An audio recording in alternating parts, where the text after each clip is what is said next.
What is up, everybody? How you doing? This is Justin with Channel Hamenopi. Thanks for stopping by. Man, okay, so recently I was having a conversation with Angel, my boy, and he was actually talking about creating a talisman, some kind of object to help him with some stuff he's dealing with. And I started thinking about it, and I was like, I don't know if that's a great idea. And I have reasons, and I want to share those reasons. And then after that, I want to share some reasons. Actually, let's do some reasons that are good for it first, then reasons that are bad for it. And then, even if you feel like having one, I have some ideas of stuff you can make for talismans. Let's do this on the fly. It's live TV, right?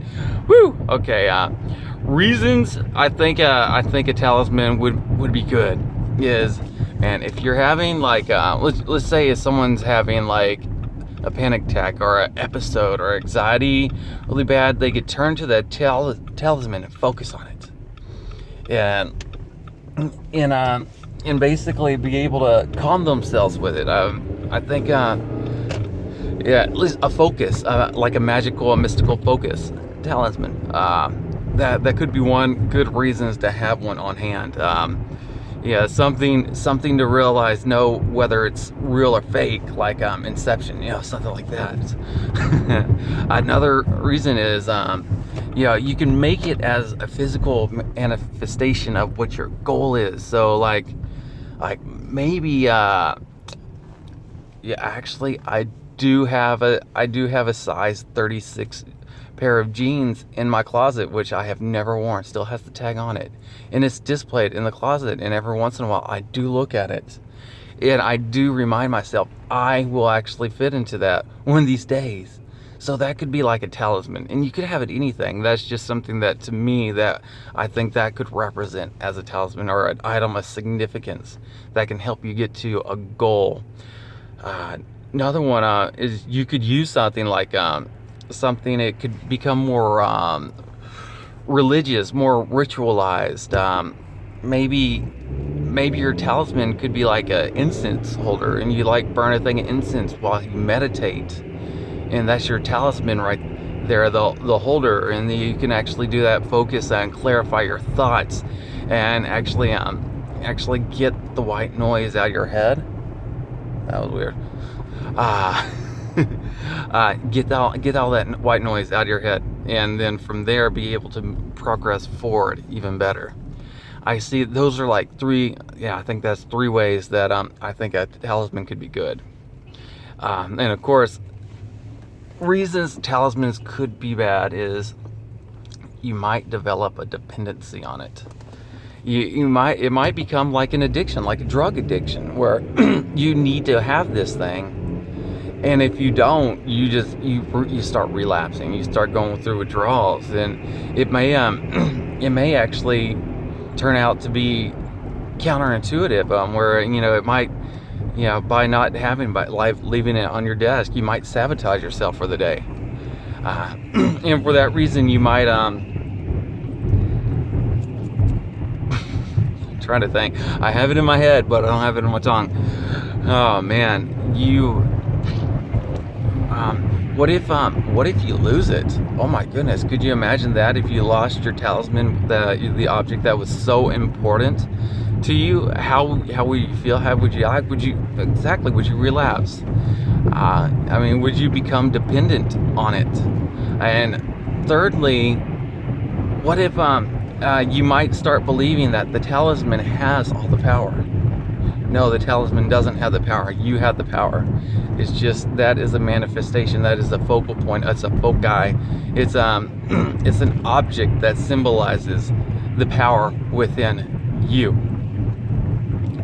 Which is my main reason is why I don't think you need a talisman. But if you feel like you need to get one, one things he said is he wanted it portable. So my idea was maybe getting like, you want to create your talisman, you want to hand make it, you want to put yourself into that focus. And I've suggested a hemp woven bracelet for them, and maybe put some charms in there, some different things that that's representative to you. It doesn't have to make sense to anybody else in the world, but it's representative to you, of your goals or your challenges or your strengths or your weaknesses, whatever you want. Things that you feel that's important for you, weave it in there, put charms on that, and use that whenever you need it. Use it as a lifesaver. It's like you fell into the deep water. You have that lifesaver. You can activate it. Man, it's a ring of water walking right there. You're right up on top, and you can get back on that boat and continue on. I mean, just my suggestion is don't become dependent on that ring of water walking. It's just because you have a ring of water walking doesn't mean you don't have to learn how to swim. You still want to learn how to swim. Let's see. That my original suggestion, which you countered, was actually a tome of positive affirmations. And the more I think about it, more I'm psyched about this, and the more I actually am going to do it. And I'm actually going to start one today. I'm going to start a tome of positive affirmations, and it's basically a journal, but it's called Tome of Positive Affirmations because that just sounds cooler. Topa. Yeah, and you could write your daily affirmations on there. You can make a list of your daily goals. You can reflect on the goals later. You can list which ones you accomplished, and you can strategize on tomorrow's next day goals, and have weekly and monthly goals written down, and basically making a list, which is totally something I'm going to be getting into in subsequent videos. List making and goal setting, it makes you a ton more effective, and I definitely suggest it. No matter what goal you're going for, making a list and making goals and actually writing it down, codifying the stuff down. I used to call it codifying, but apparently it's called codifying. It sounds fishy to me. But anyway, like a tome, a journal, something to log it, and something that you write, something that is you, that has your personality, that's a piece of you. And this tome and kind of bracelet where you add charms, tome, you add scriptures to it, you add paragraphs, pages to it, and when you're down, you just go through it and read your daily affirmations, and then you look at all the goals that you made, and all the list, and you look at all these accomplishments that you have accomplished are right there. And okay, you're feeling down, you're feeling depressed, you feel like you can't make it, but then you open that book and you're like, oh man, I've made it through this. This was worse. I've made it through this. I've done all of this. Let's at least try to do that.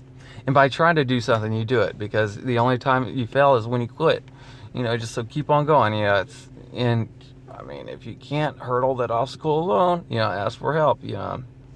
Maybe I can help you. Maybe someone else can help you. Maybe you need someone professional to help you if you can't overcome certain obstacles. That's okay. That's freaking okay. It's okay to do it. Don't be too proud. Don't assume that you can do everything yourself, because that's bad thought. I've thought that for a long time, and I sabotaged myself a lot, and I'm just appreciative that I realized that asking for help is a good thing, and it's a strong thing, and it's a great thing to do. That's one of my affirmations, is learn how to ask for help.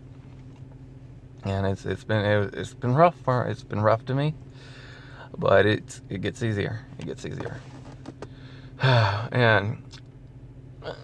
and that's it for my stuff.